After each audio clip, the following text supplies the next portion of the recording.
Now, I'm betting that you really liked paradigms. I remember when I first discovered that, I thought I was the only one that knew it. It's such a neat idea. Now we understand why we're not doing what we already know how to do. Now let me ask you something really important. Are you, or maybe a loved one, a family member, somebody that you're very close with, leaving your dreams on the table? Insofar as your money is concerned, or maybe the travel you'd like to do, or relationships that you want to develop, or the health that you really, truly want to enjoy, or maybe even your love affair. You're missing it. The dream has escaped you. How would you like to know a formula that's as exact as mathematics on how to get what you want? See, most people are really extras in their own movie. They look at somebody else and they think, wow, if only I could do that. Well, let me let you in on a secret. You can do that if that's what you want to do. I'm betting that is probably not what you want to do. That's what they want to do. And you know something? If they're doing what they want, you can do what you want, and I can do what I want. See, we're all working with the same mental faculties. We're all working with the same power, and we're all working with the same laws. So it's a matter of understanding how to set and how to achieve goals. Have you ever been really ready to do something and you were scared stiff, and so you backed away and left it back on the table? I know I've been like that. I know a lot of people are like that. Well, if you've done that in the past, or a loved one, you can share this with them.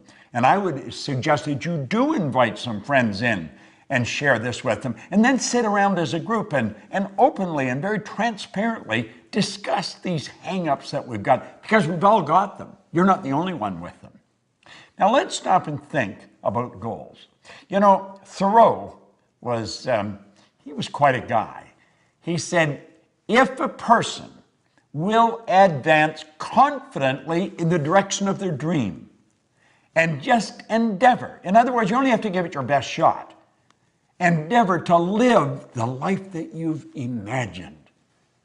Do you know what's going to happen? He said you'll meet with success unexpected in common hours. You'll be on your way downtown to do some shopping, and you'll think, I did it. I actually did it. I reached the goal. Do you know the beautiful part about working with goal setting and goal achieving with the right rules by law? That's exactly what happens. You reach the goal and you're motoring at such a speed and having so much fun, you get past it before you realize you've already done it. You're probably off to the next one. Do you know what it is? It's a habitual way to live a creative life that's fulfilling, that really leaves you inside like you've got something. Now, I refer to the system that we use in the Proctor Gallagher Institute. I refer to it as the ABC of goals. Now, you'd say, well, this looks pretty elementary. Well, I'm going to let you in on a secret. It is very elementary. It's just that most people never really learn it. Now, I'm going to talk about the A level of goals as doing things you already know how to do. I had a young guy come up to me one time in a seminar, and he asked me if I'd talk to him about his goal. And I said, sure, what's your goal? He said, I want to get a new car. I said, okay, what kind of a car do you want? He said, I want a new Pontiac. I said, I see. I said, what are you driving now? He said, a Pontiac. Now, you know, some little guard stuff would jump up in my mind. And I said, how old is your car? And he says, it's 4 years old. Well, I said, it's probably time you got another car anyway. You know, I said, how long have you had it? And he said, 4 years. So I said, now let me get this straight. You have known for 4 years how to get a new car. Yeah. Well, I said, then that wouldn't constitute a goal. Now, that doesn't mean you don't get a new car and you don't get a new Pontiac. You can get a Cadillac if you want. You can get a Maserati if that's what you really want. And you should get a car. But you've known for 4 years how to get a car. You see, the beautiful part about goals and understanding it is goals are not to get. Goals is not, you don't set goals for acquisition. You set goals to grow. You set goals to reach inside and stretch and go where you've never been. You set goals to take you to a place you've never gone before. And you grow as a human being, and you know something, you never go back. So A-type goals, forget it. Now let me let you in on a little secret. I'll caution you. Probably all the people you mix with deal with A-type goals. Now why do I say that? Because we're attracted to people that are on the same frequency as us, that are in harmony with us. We talk about the same things, we like about the same things. So when you go for that new goal that's beyond the A-type goal, they're not going to support you. It's not that they don't love you, it's not that they don't want you to win, they don't want you to leave. That's right. They don't want you to leave, and you're going to leave, you're going to raise your consciousness, and you're just automatically going to attract a whole new world into your life. So where do we go if we don't do A-type goals? Well, you go to a B-type goal.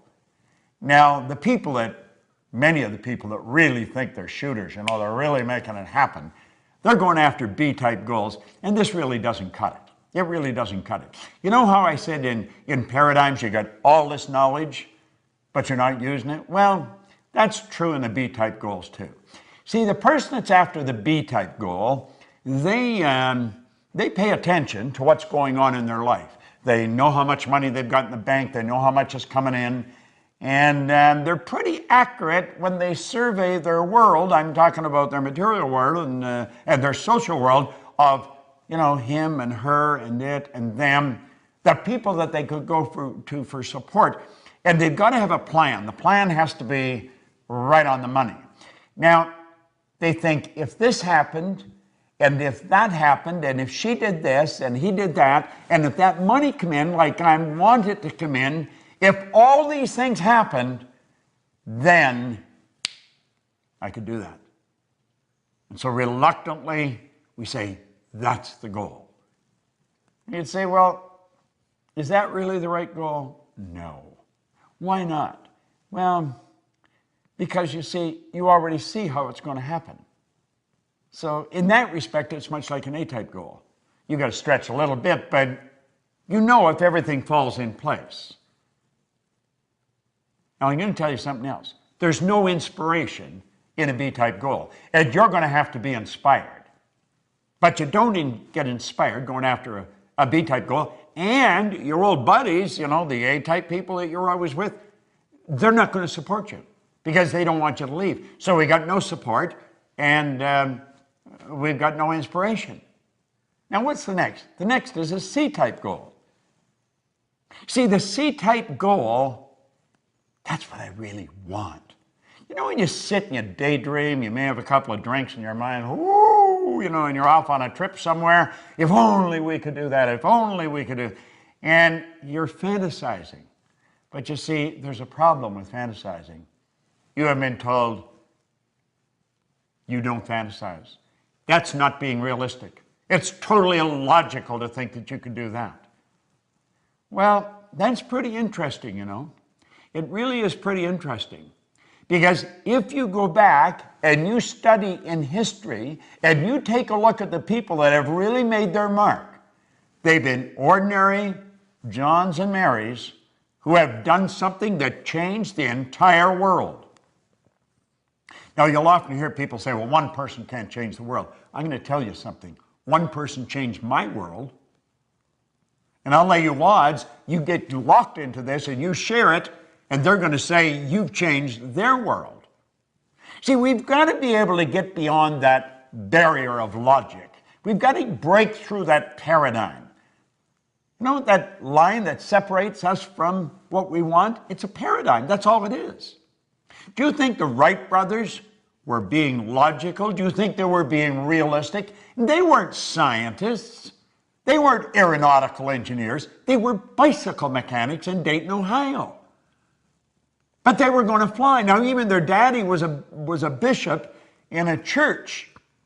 He told them they were going to burn in hell for even suggesting that they could fly. But and I know, they introduced us to the kingdom of flight. And it wasn't that many years until we were on the moon. Now think, they crashed right through the logic barrier. They went right through it. They didn't let it stop them. Now you may say, but they're different than me. Well, they probably are. They didn't leave their dreams on the table, and you may be leaving your dreams on the table. Get them off the table. Get them back in your mind. Fall in love with them. Plant them in your heart. What did Solomon say?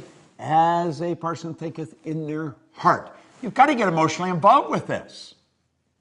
How does a guy like me, no formal education, no business experience, earn millions of dollars, build a business that operates all over the world?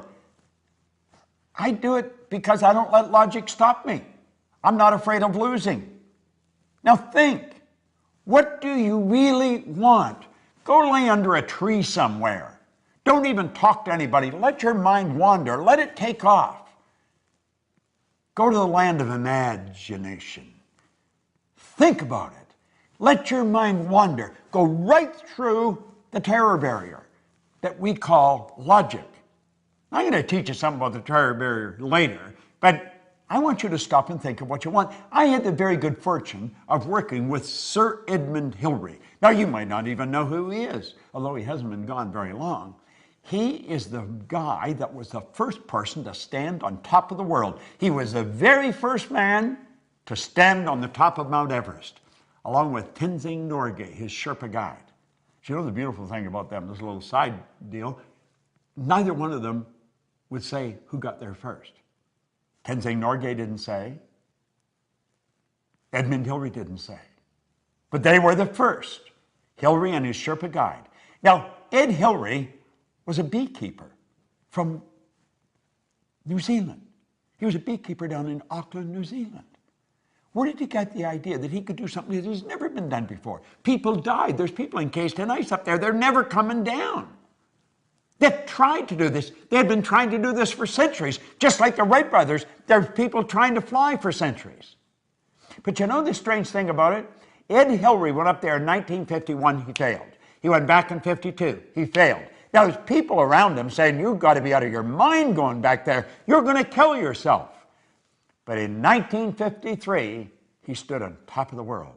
I had the pleasure of working with him on a couple of occasions, and the only difference in Ed Hillary and myself that I could see was in his size. He was a big man.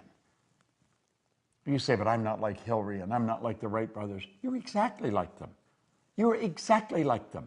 There's a spiritual power within you that's perfect. Your spiritual DNA is perfect, and it's forever seeking expression with and through you. That's why you want things. Don't throw your wants. Don't leave your wants on the table.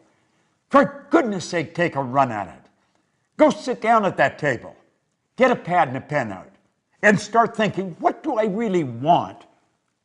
I want to be financially independent. That's something all thinking people want. I'm going to tell you something. When you have no money problems, you'll be amazed how much free time you have. You see, in this program, we talk about wants. We're not talking about what we think we can do, and we're not talking about what we've done in the past. We're talking about where we're going, what we're going to do. What do you want?